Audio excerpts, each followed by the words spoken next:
Step back and watch the steps cook. You own 17 birds. Big ring, I play for the 17 birds. In my line, if you own 17 birds. Big ring, I play for the 17 birds.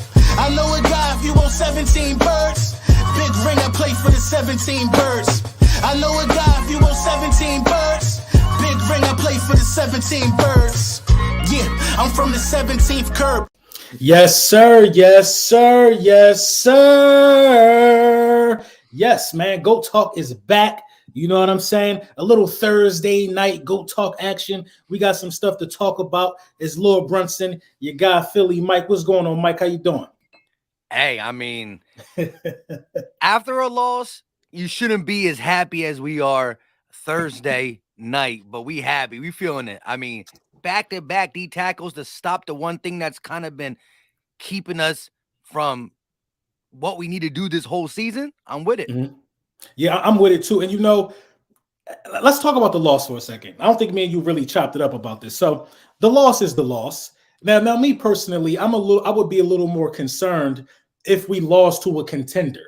But being as though we lost to a team that we all know we better than, we've been beating the teams that we've been better than all year, a couple, mental errors or what have you. We lost the game, no excuses. Congratulations to those guys.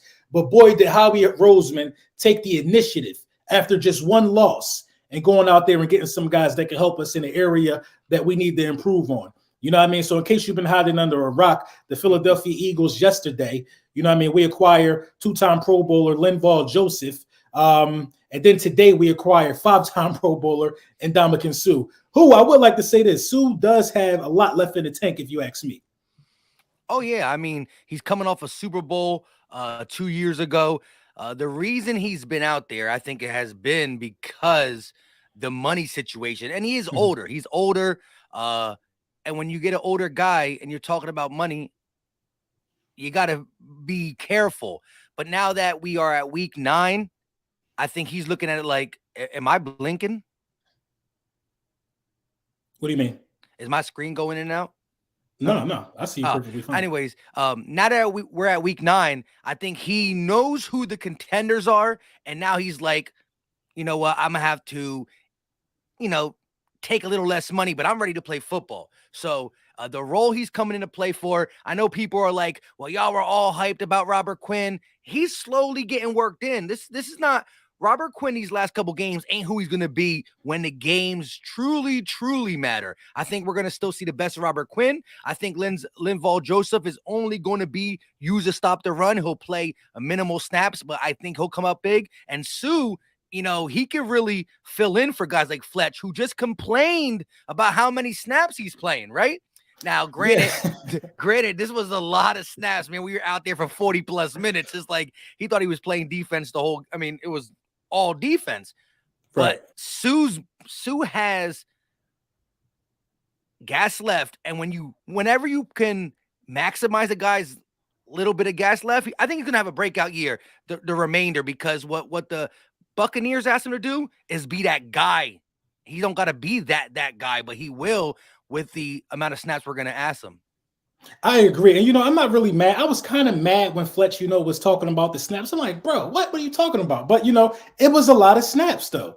We got to agree. 40 minutes to 19, you know what I mean? It was a lot of snaps that the defense was on the field. Now, we know we got these great guys, these great pieces who, if used properly, can really, really help this team. I'm still worried about Jonathan Gannon and how he is seeing what has to happen.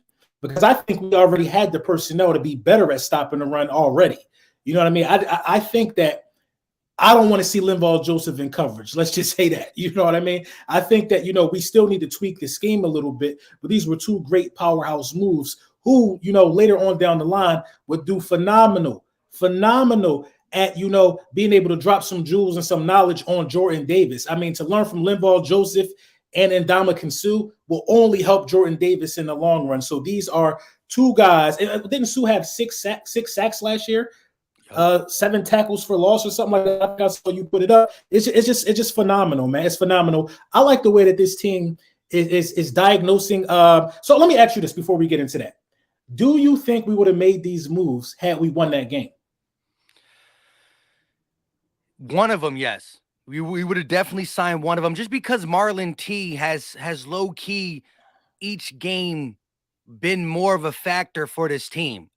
He's Mhm. been playing good. When I had Dave Spadero on the channel, right after the bye week, after we beat Pittsburgh and we were about to play the Texans, he was talking about how the organization is feeling about Marlon T. That was the first game that Jordan Davis was going to miss against the Houston Texans, and you've seen his snaps. When Jordan Davis was healthy, yes, he was a monster against the run, but he was only playing in the 20s. When you look at his snaps, 22, 26, 24, 28. Marlon T was getting 15, 18, 22 as well. And then when Davis went down, Marlon T went up big time. And now losing Davis and Marlon T, you had to go get somebody. But I don't know if he goes and get both of them guys. Yeah, and Milton Williams plays well when he's on the field.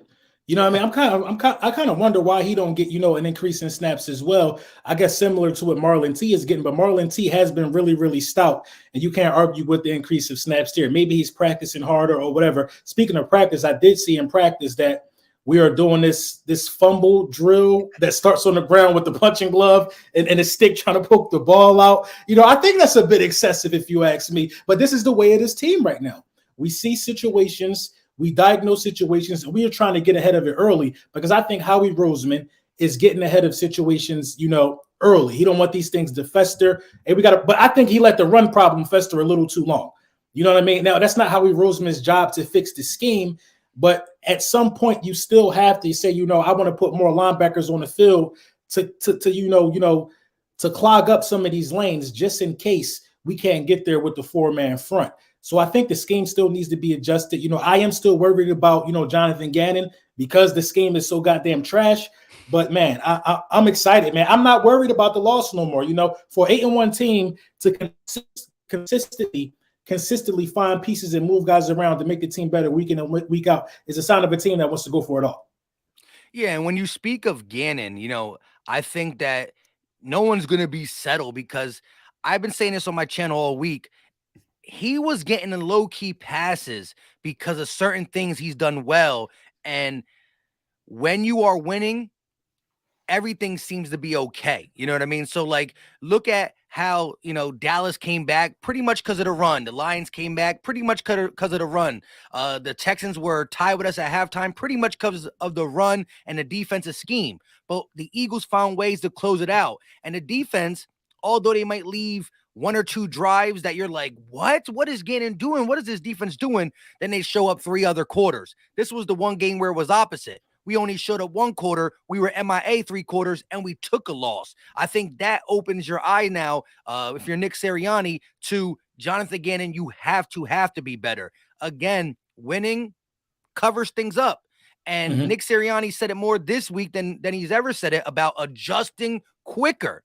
If you look at the 4th quarter, we were good. The reason we were able to fumble twice in 9 minutes is because the defense got us the ball back. So you think about the Dallas Goedert fumble, we only give up a field goal. Then the Quez fumble, and then we had a drive where we went 3 and out. So that was, 3 times we got the ball back. And if BG does not come in hot, if the referees don't call that roughing the passer, you're talking about in 9 minutes, the defense got us the ball back 4 times. So there are times where we play good. Just this time it was 3 bad, 1 good. And now all eyes are on the run defense and Jonathan Gannon. But Howie Roseman going ahead and giving them 2 pieces to kind of fix that problem gives Gannon no excuses. So I think not only does this help our team by saying, hey, our team's better, we're all in, we're going for the championship, but it says, behind closed door, Gannon, you better stop it. Not only did you already have tools that we gave you, because most of our acquisitions were on defense. Now we're going to bring in 2 more guys. Clean that up right now. So Gannon, I think if there was any time that he's going to change, it's now or never because of the sense of urgency between Sirianni's words and Howie Roseman's actions.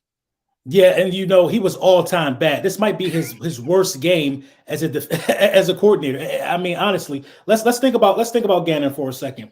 Now, Gannon is a defensive back coach, so it's no surprise that Bradbury and Slay are having some of the best, seasons of their career. Then you add in Gardner Johnson. Gannon plays a scheme that benefits those guys on the back end. I think that all great defensive coordinators are kind of good a little closer to the line to the scrimmage as well. Like maybe they're former linebacker coaches or former defensive line coaches or something like that. You know what I mean? Because they understand the importance of having that pressure up front.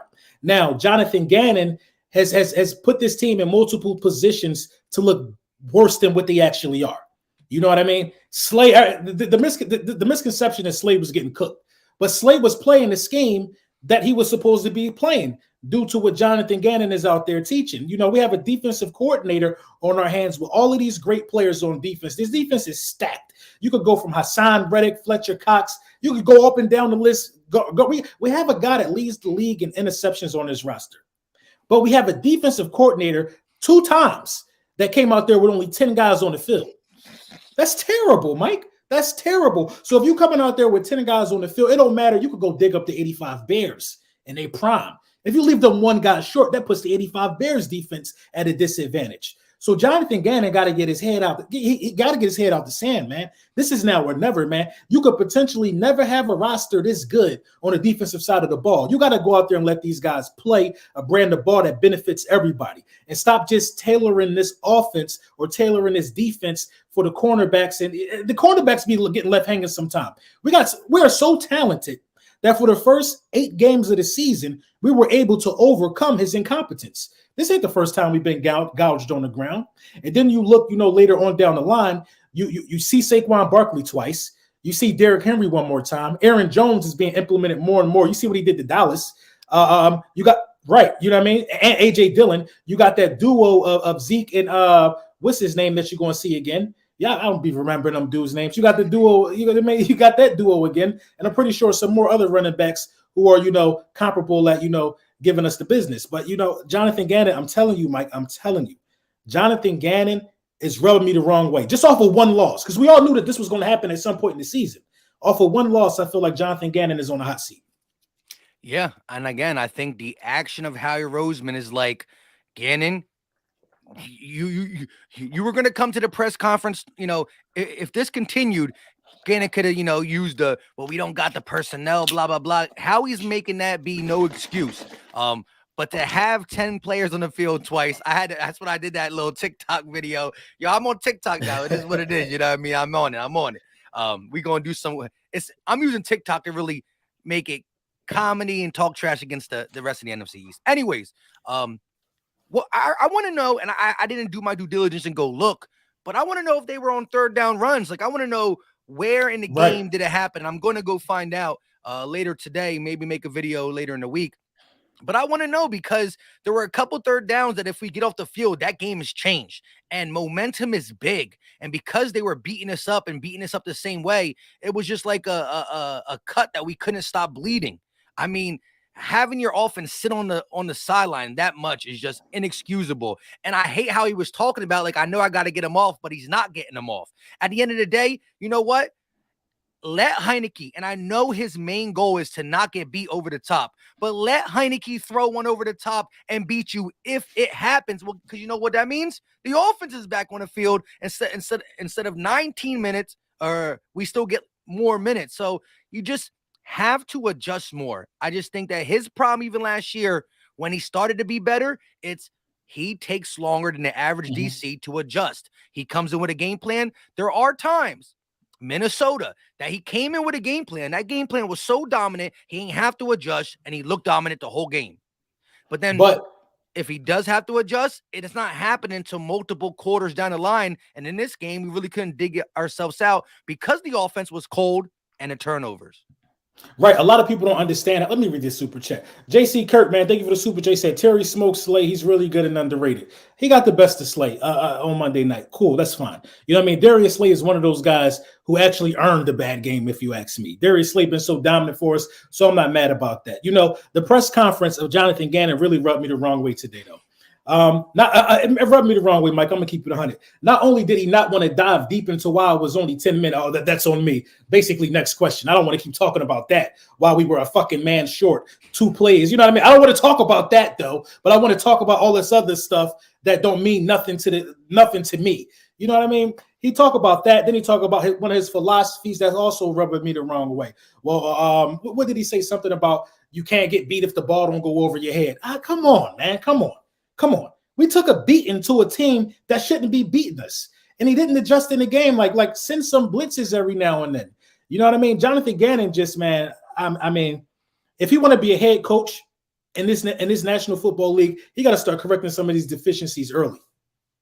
Yeah, I will say, and it's been weird, but the games that he really, really don't blitz is the games that were missing Avonte Maddox. Don't quote me on this, but I went back a little bit and watched. Like he treats his defense he puts a lot more bubble wrap around his defense when Avonte Maddox ain't there because of that slot receiver or whatever he's doing. And we put a lot of heavy lifting on Maddox because we leave him on an island probably the most, even more than slaying them sometimes, because we do have a safety back there, but we ask a lot out of Avonte Maddox, and when he's not there, Jonathan Gannon even goes softer. I'm not saying that's right. Like he got to find a way that if you're missing one person, you don't play this soft. And at this point, let the ball go over my head, and I'll live with the results, because the person that got to get the ball over my head is Taylor Heineke. Right. I keep saying his name wrong.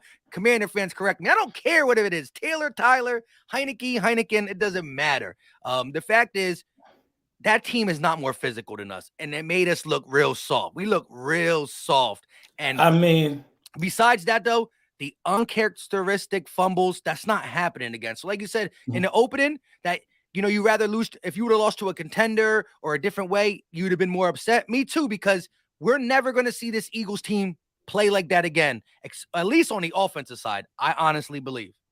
Yeah, I believe that as well. And, people, back to my statement about momentum, people don't understand that when your offense is not getting on the field, they're losing rhythm. They're getting cold. You know what I mean? And surprisingly, Jalen Hurts was still able to make, in my opinion, a lot of MVP caliber throws, being down and fighting through a lot of adversity. You know what I mean? That's one positive that I did take away from that loss was I feel like that Jalen Hurts showed me something there, that he's going to fight no matter what the score is.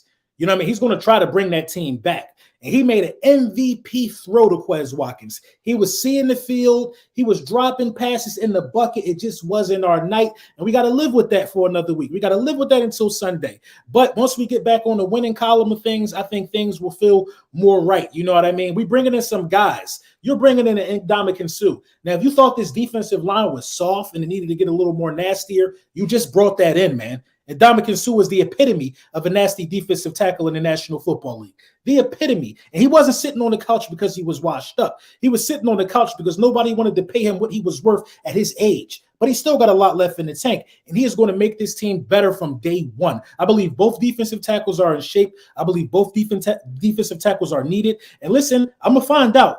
But I don't think that we were the only ones that were calling for Ndamukong Suh. I think he actually chose us down the stretch.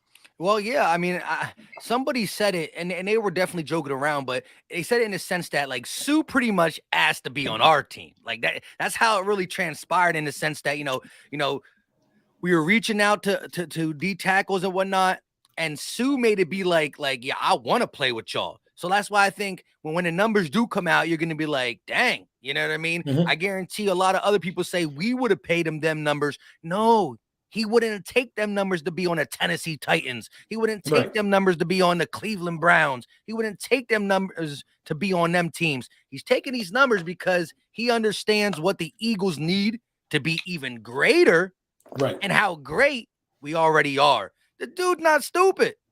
He sat back as a fan and watched 8 weeks of football and said, eeny, meeny, miny, mo, let me pick the best team. Eagles, let's go. So, I mean, you're talking about a guy, and just like you said earlier, he was on a Super Bowl team with Tom Brady 2 years ago.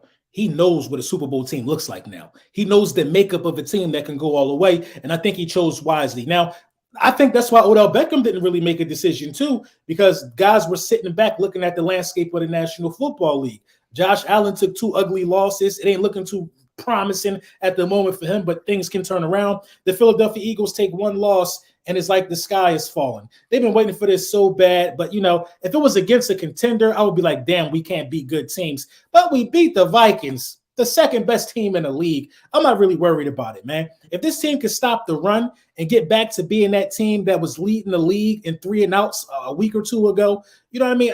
Come on, man. We right back on track, man. There's nothing to be worried about, man. We got a GM who is very, very knowledgeable at getting us what we need. Yeah. And I like how you said it in your video. You know what I mean? We saw a need, we went out and got it. Right. Ain't no beating around the bush. You know what I mean? Like, just go attack what you need. And that's exactly what the Eagles did. And again, this Colts team, just to talk about them a little bit, I started watching a little tape on them. I forgot that they got Stephon Gilmore over there. I forgot about that. He's actually been playing pretty good. And for what people think about this Jeff Saturday thing, right? And him just coming from ESPN and Jim Irsay making a horrible decision. I agree. They did get a win out of it, but forget what we think about him. Any new coach is normally going to be able to inspire these players. And you saw them play fun football again. Matt Ryan running for 40 yards. So we have not yet seen the Eagles respond. I believe the response is going to be great. But we haven't seen them respond. You heard the guys talk about it after the loss.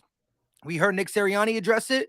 And to me, even Howie Roseman is addressing the respond with the way he went out and acquired 2 D tackles as quick as he did. So if this team can respond the way I believe, we go out and make a statement against Indianapolis and we right back on track. Like I said, the NFL landscape and the NFC East want us to feel like, oh my God, what are we going to do? But, if the worst thing they could say to us is the Eagles are beatable because they can't stop the run. My title of my Ndamukong Suh video is Howie Roseman shut up the NFC East. Because if that's all you can say to us in 2 days, he squashed that narrative. Because I believe this is going to be a front that can get that job done, even if our secondary is a little suspect in tackling, which it is. You know what I mean? Like, when you just look at secondaries across the league, I ain't gonna lie. Like, I love me some CJ Gardner-Johnson, and he's made some good hits of late. But in the totality of the season, these guys Slay on his little podcast with the volume. I love it. He's a funny dude. But he's always talking about, man, these running backs be coming at me mad hard. I don't want to. So shout out to the home team. Listen, they ain't trying to be doing that. They really wide receivers, if you ask me. They got some great hands. They're not trying to be out there hitting for real, man. But you got to, man, going down the stretch. It got to be a group effort at tackling. I did look at a little bit of the Colts and the Raiders game as well. This was before the Ndamukong Suh news broke because I was generally worried about how we would stop Jonathan Taylor. Now, when I looked at the Colts game, one thing that I realized was that the Colts didn't really take a lot of deep shots. They try to keep everything in front and everything towards the line of the scrimmage, little 5-yard, 8-yard passes here and there. And teams have been trying to follow the same game plan. Everybody's game plan to beat us is going to be attacking the run. Now it seems like we're making teams have to come into this thing with a plan B, because we have just bulked up the personnel and stopping your plan A, which would be running the ball on the Eagles. You would be crazy if you don't run a ball on the Eagles based upon the last couple of weeks of film. Now we're trying to stop that narrative and make you have to mix it up a little bit. Now, I think respect is on the line for a lot of guys on our defensive line. Now, you got Fletcher Cox, Hargrave, you got guys who we believed in, you know what I mean? Now they bring in 2 more guys because you guys weren't getting the job done. I feel like everybody is going to hear this message loud and clear, and everybody's going to respond to this. Brandon Graham included. Even the guy we just got from Chicago. I don't know why I'm having a brain fart about his name. Quinn. But everybody should feel disrespected that we had to bring in 2 defensive tackles, and especially our defensive tackles. Everybody should feel disrespected, including Jonathan Gannon. Yeah. And I do agree with Knight Rider here with the $5 super chat. He said, we good, dog. This was a wake-up call in the middle of the season. We needed this. Pressure can burst pipes or make diamonds. And listen, so just think about, some of our big seasons. 2004, when we went to the Super Bowl, right? I think we were 8-1 or 7-1 at the time. We played Pittsburgh and they destroyed us. Now Pittsburgh was better then than Washington is now. But look. As much as I want to poo-poo on Washington, just last week Washington took the Vikings down to the wire. The Vikings won with a walk-off field goal. So Carson Wentz Commanders have proven to be garbage. But this Taylor Heineke, and not saying he's a great quarterback, but he does something with the guys that Carson can't do. He just galvanize them. You know what I mean? He got that if you just look at Heineke and Carson's the better quarterback, but they have been playing better with Heineke, and they played a good game against the Vikings. For us to really have all them turnovers and still have a chance down to the last wire shows that the talent on this football team is there. We just got to apply it. And when you just look at everything that has transpired, this is the game that just wakes us up. And I can see another like 6 piece in a row, like a little 6-piece McNugget where we go 6-0 in the next 6. Yeah, I can see that as well. You know what I mean? The roster is favorable for us to pull off another 6 wins or something like that. I think that it all starts from the leadership on this football team, though. How do you get the message down to the players saying, listen, we took a little scratch on the nose. We're not about to make a habit of this. You know what I mean? Let's go out there and show these guys who we are. A lot of people think that, 8-0 is a fluke.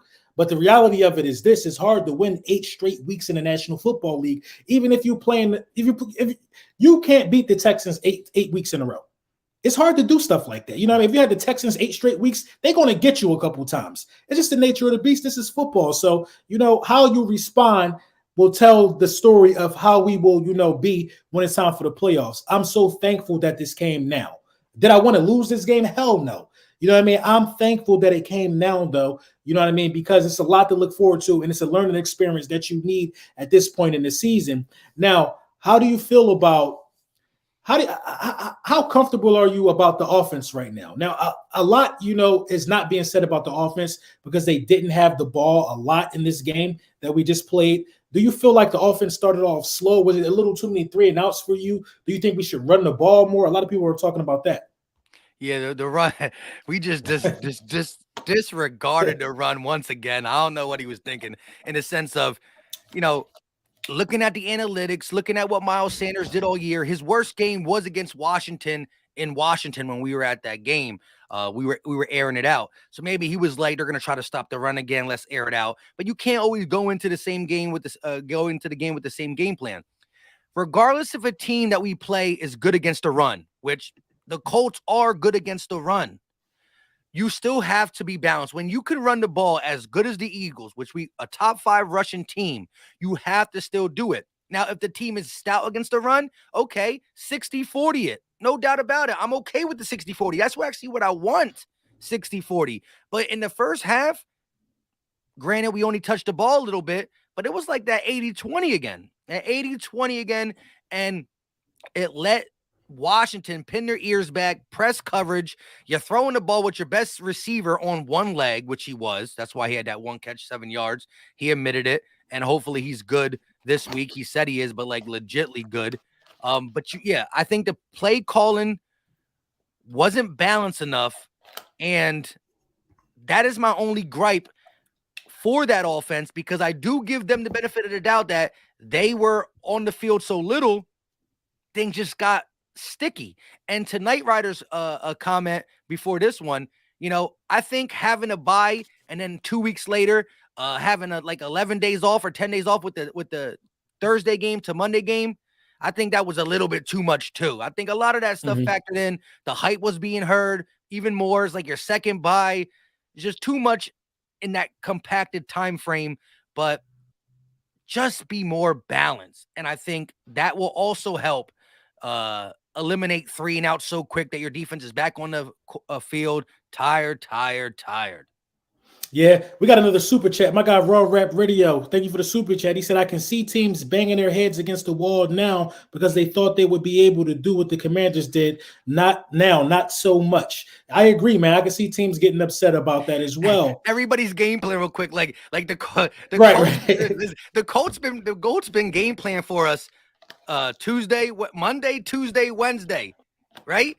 Thursday. So they've been game planning. They got like 10 sheets out. As soon as they saw Linval Joseph, they were like, now they see Ndamukong Suh like this. Scratch that. But I don't think Suh was going to play this week. He might not.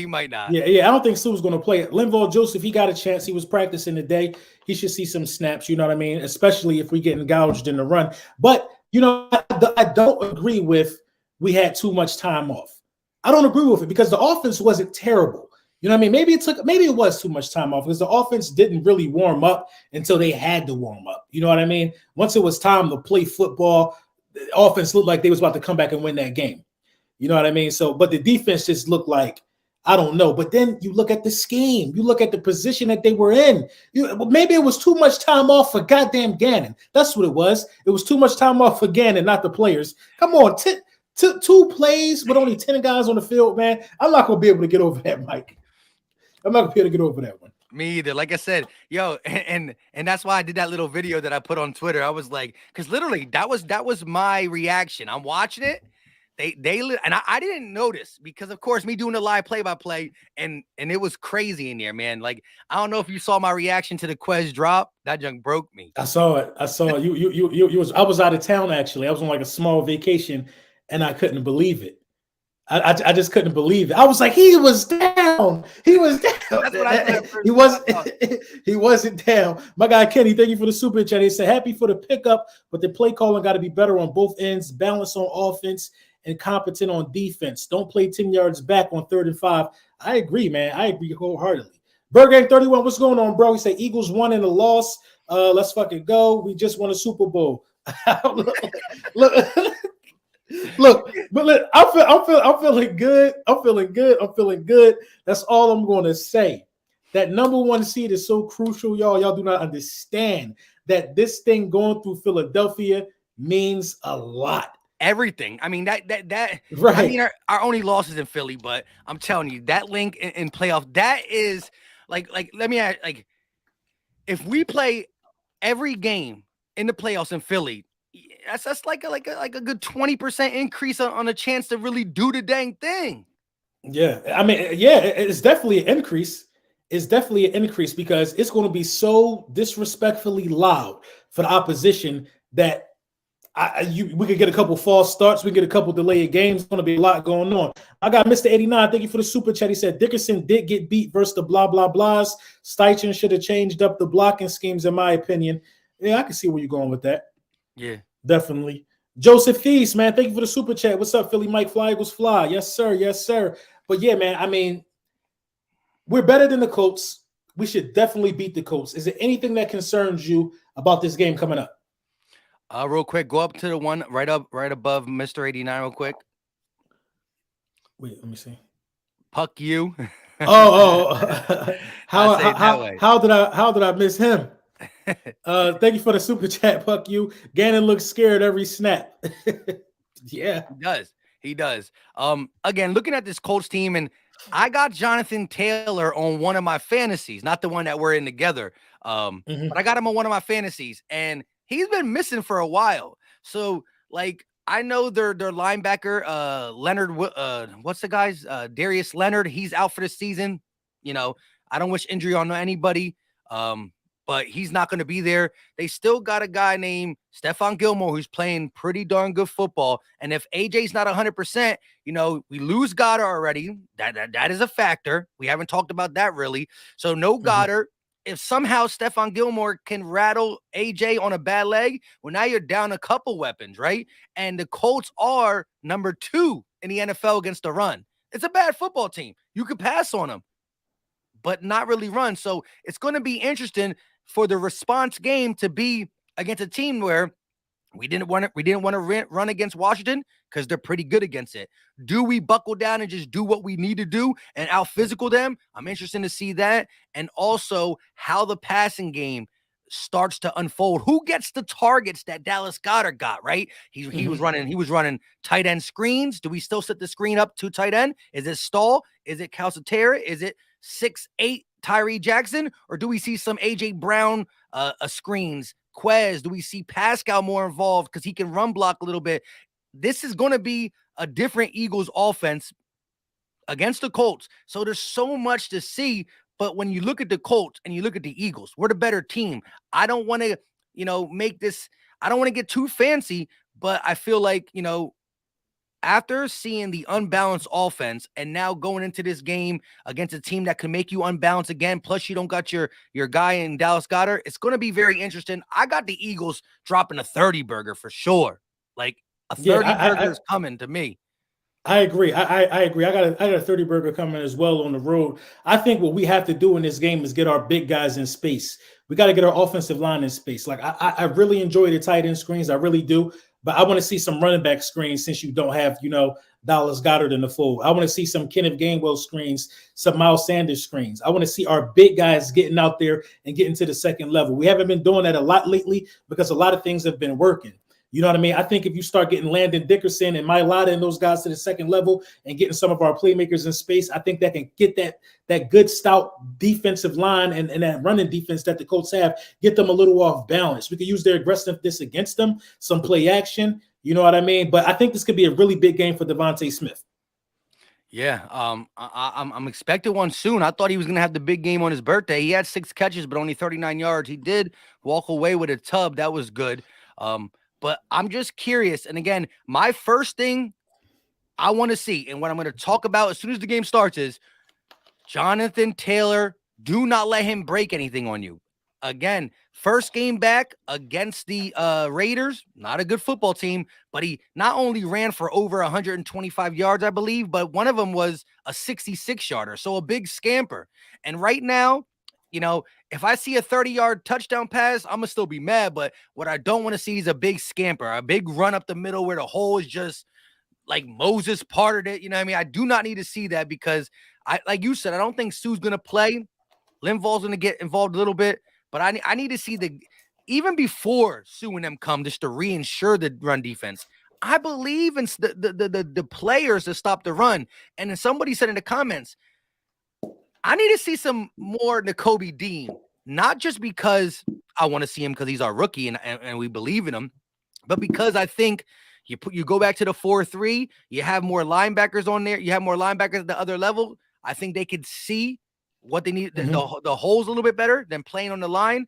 And the 5-2 has been exploited with the light box. So I'm ready to see something different. And we were supposed to be a team that can play 5-2, 4-3, all this stuff. So get Nakobe Dean in the game. I understand when you got 2 linebackers, it's Edwards and Kaiser, but bring Nakobe in. I think that is something that if he does, it's just gonna. I think we're gonna be better.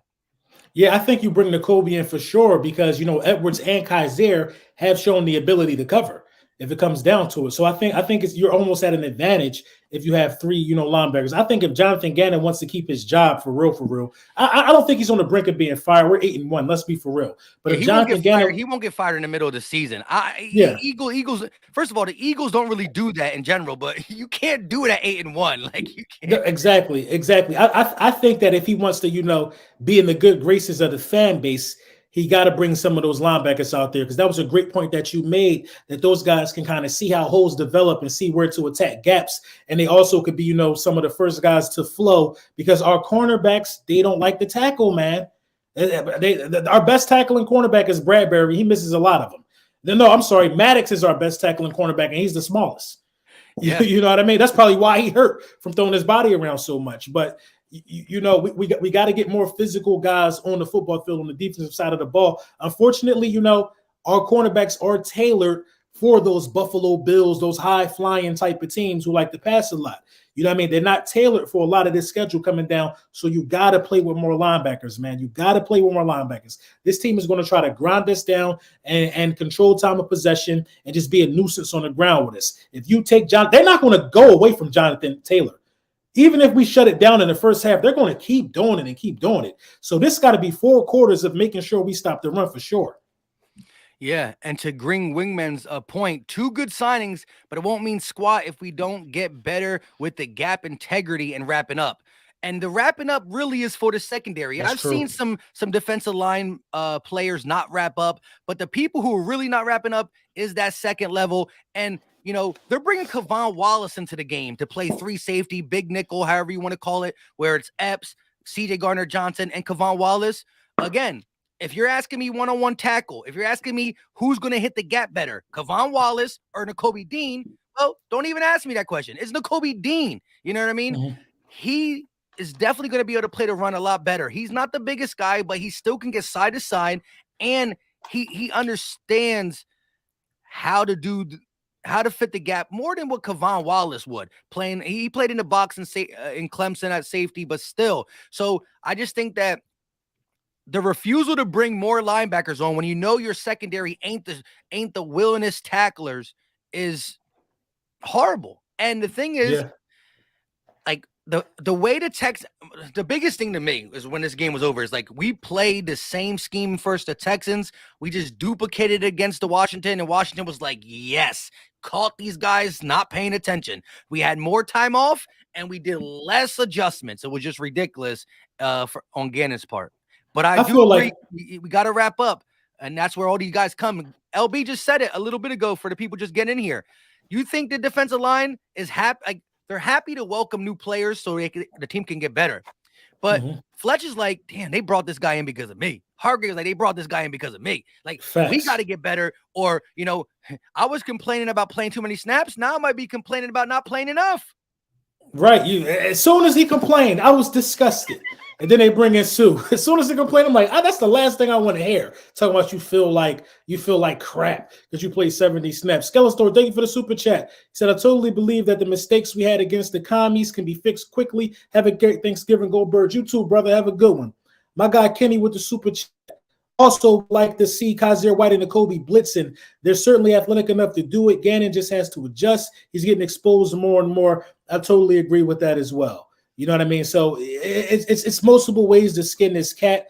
But, once it gets colder outside, once you get into closer to playoff, the run stopping and being able to run the ball becomes that much more critical to teams that, win the Super Bowl historically. Now, other teams have done it other ways, but being able to stop the run puts us at an extreme advantage. Listen, Jalen Hurts needs the ball.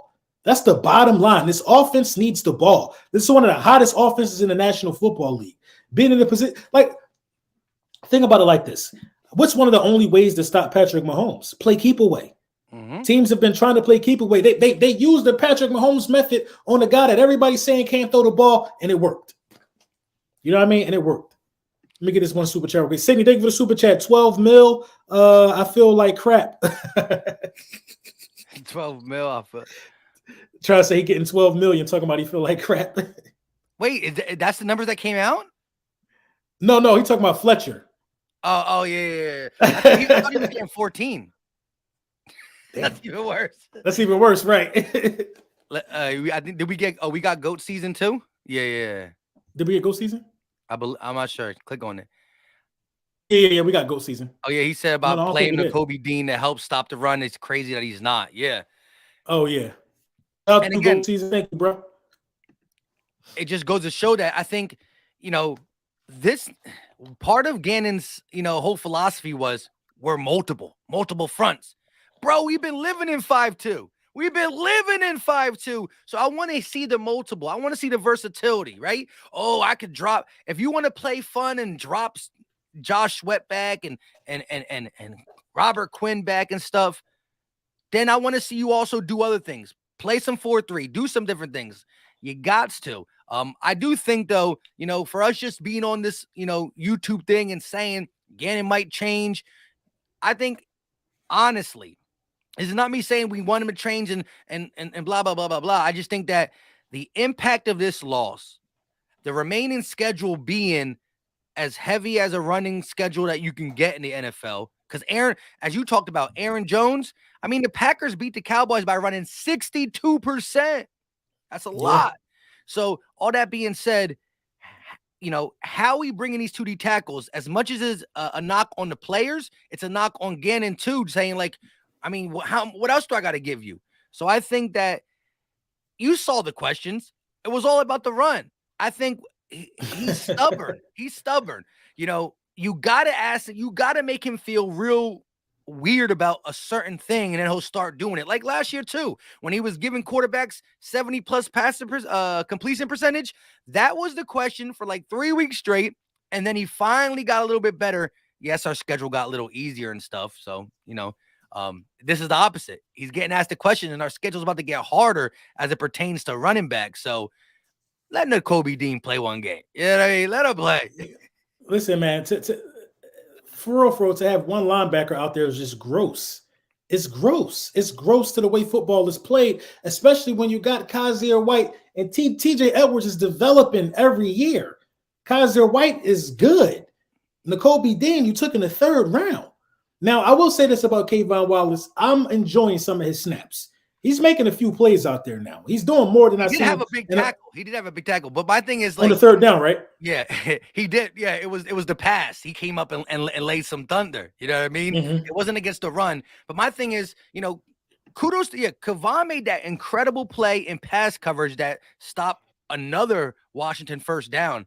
But if we're talking about stopping the run, I'm taking the Kobe Dean over Kavon Wallace's. I agree. Even if he's playing better at this point, because I just think that he's more for what teams are going to be trying to hit us with.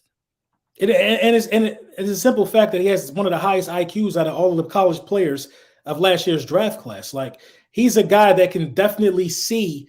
He's used to reading big men. He's been following Jordan Davis all the way to a Butkus Award. He's used to seeing the flow of traffic and seeing where runs go. And he don't have no problem with getting in there and getting physical. He's a linebacker, for God's sakes. Now, I mean, if he can't get you down first, he'll give us time to corral and everybody can come and make a stop. So, yeah, you got to get those linebackers on the field. This is what I want to see against the Colts. I want to see more linebackers on the field, and I want to see a better emphasis at stopping the run. I don't want us to play ourselves, though. I don't want us to, so if I'm Jeff Saturday, I am banking on us being aggressive at stopping the run and trying to catch us sleeping with some play action. I'm banking on that happening. You know what I mean? We still got to be disciplined, but we just got to wrap up and we got to tackle and we got to fill our gaps, man. We just don't even give guys gaps. It's just 6 yards before we touch you. You know what I mean? It's sad, but, this shit got to get corrected, bro. We got a Super Bowl riding on the line. Facts. And City Family says, Reddick, White, Bradbury, CJG, Joseph, Suh, Howie. Wow. You know what I mean? Facts, man. When you talk about those names, man. Defense. All defense. Right. All for JG. You talked about it earlier. His excuse last year was, I don't have the personnel. That was his excuse last year. And everybody was saying it. Everybody was agreeing. We even agreed a couple of times, like, right, he really don't have the personnel. Now you got more than you can, that you could chew. Green Wingman, thank you for the super chat. Do you feel that these 2 signings could signal that the Jordan Davis injury may be more serious than you thought? No, I don't think so. I don't think so at all. I think Jordan Davis will be back. Actually, I think I'm going to say 2 weeks. You know what I mean? I think Jordan Davis will be back in 2 weeks. I think that these signings signal that, because these guys aren't going to be around long term, I don't think.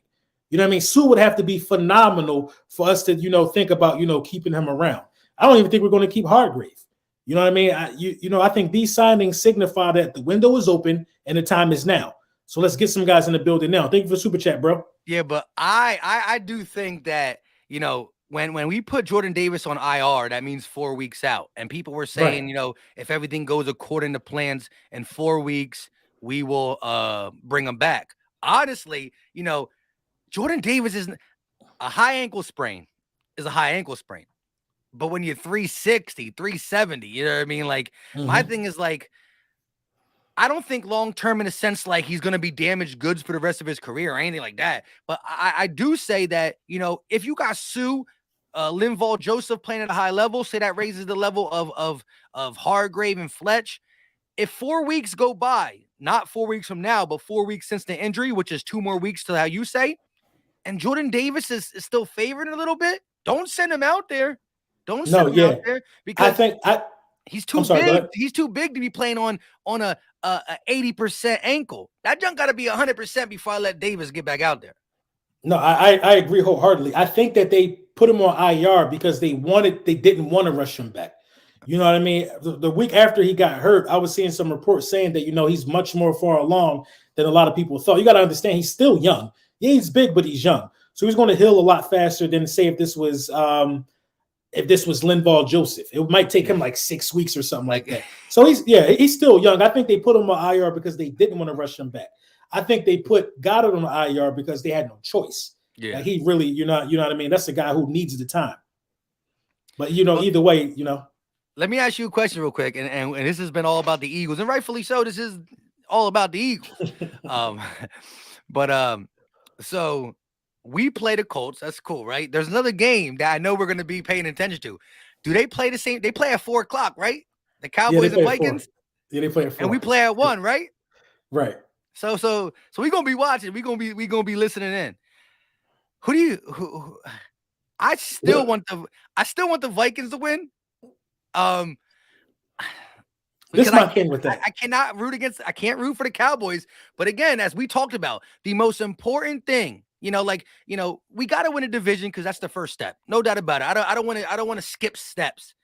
But I need that first round bye. I need Philly games through the whole playoffs. And right now, Vikings are threatening it. And I thought the Bills could do us a favor, right? Right. So now the Cowboys, again, we would love for them to go one more game behind us. You know what I mean? But Vikings, Cowboys. As long as we win, I don't care. Because as long as we win, it don't matter if the Vikings win. Us being both 9-1, we still own that tiebreaker. Yeah, you know what I we mean? still got a long way to go. Like, so it's at this point, whoever slips up first. Right. Their schedule is a little harder than ours, though. Their schedule is a little more difficult than ours. Yeah. Ours is easy. We talking about running backs here. Their schedule, I think, still got some good quarterbacks. You know what I mean? Who could do them? And I don't really know their schedule. You know what I mean? I don't really know their schedule, but I know ours is favorable. I mean, I went through their schedule and like in one of the last week's video, I went through it and I thought it looked easy. Now, some people in the comment section told me I was tripping, that it's a tough schedule. Let me look at it. Yeah, pull it up. Jung Money with the $2 super chat. He said, time for Dallas to stock draft picks and rebuild. I agree with that. Chat, let us know. I just want y'all to say one word. I'm going to ask the question.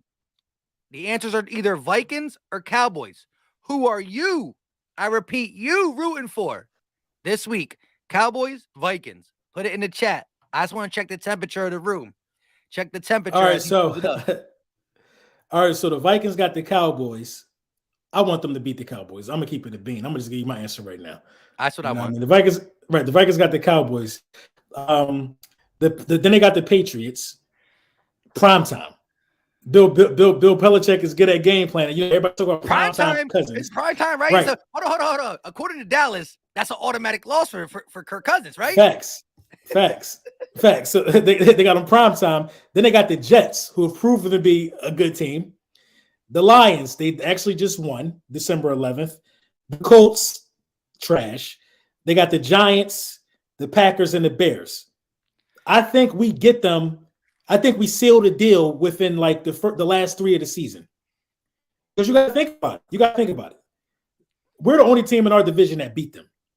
I think they might do us a favor and beat the Giants. I think the Packers, Aaron tends to, do his thing against his division. We got the Packers. Right, we do got the Packers. We definitely got the Packers, but it's in Philly though, so I feel a little better about that. True. It's in Philly, and the Bears, last game of the season. The Bears will be out of this thing by now, but they'll still look to try to pull some upset and spoil some. So I think we could walk away with that. I don't know, man. Our shit might be harder. So it might be, man. It might be because you got the Giants. If you go by record, ours is harder. You got the Giants twice. You got Dallas twice. You got Aaron Rodgers, who seemed to be finding new life all of a sudden. Tennessee 6-3. I mean, I'm not scared of them, but they're 6-3.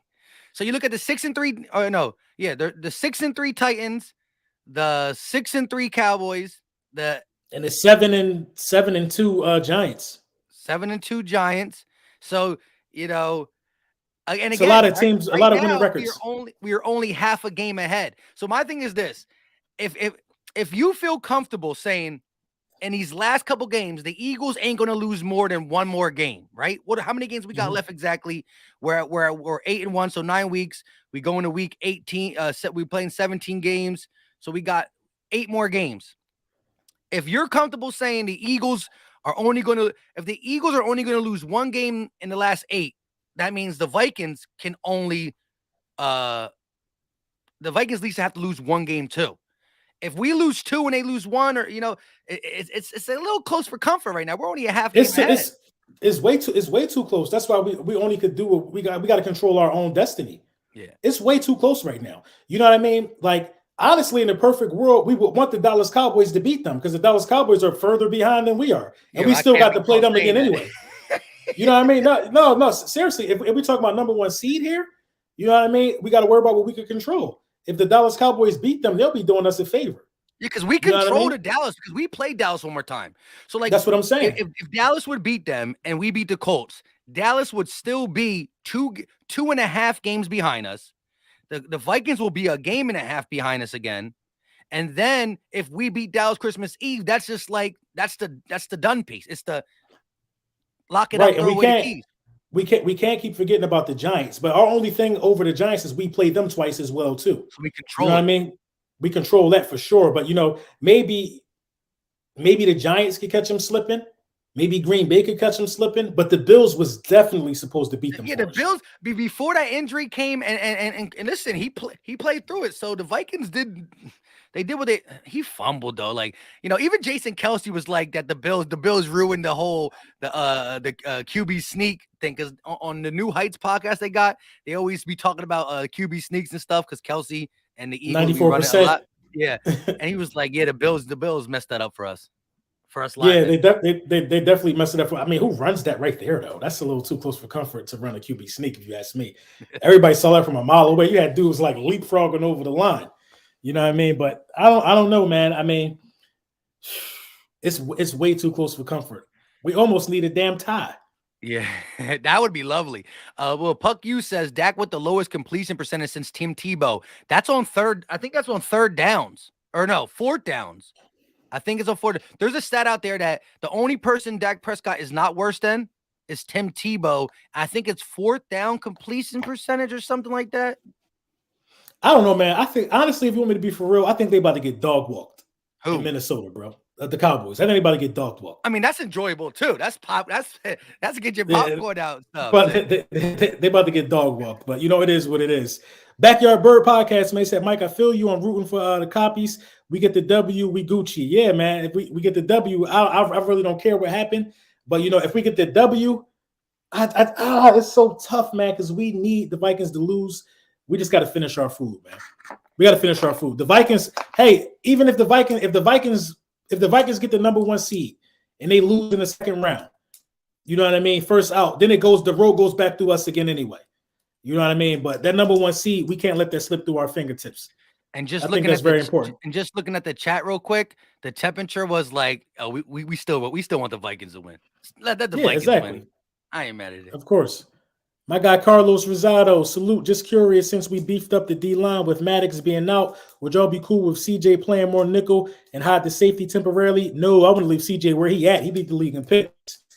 If you would have asked me that the first time that Maddox went out, I would have said yes. But now I got to co-sign. My man is ball hawking. Every deep ball that's back. Every time I see, because you know how when you're watching the game, it shows the offense. When that deep ball goes, you don't really know what's going on back there until the camera goes there, right?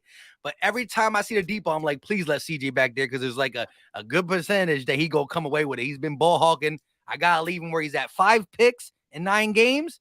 First safety to do that since 2015. Don't ask me who the safety was in 2015, but I know that stat. I didn't see the. I wonder who it was in 2015. It wasn't that long ago. Was it 7 years ago? It might have, or it could have been like a Earl Thomas. Right? Yeah, my guy Philly 500. What's going on? He said, yo. I want many to beat Dallas, and the Cowboys lose 2 in a row, and they face Giants on Thanksgiving. Wait, he said we ain't think about that. He went Minnesota to beat Dallas. Then that would be 2 losses in a row for Dallas. Then they play the Giants on Thanksgiving. So somebody got to beat somebody up in that Giants. And they beat the Giants. I see. And they beat the Giants. Right.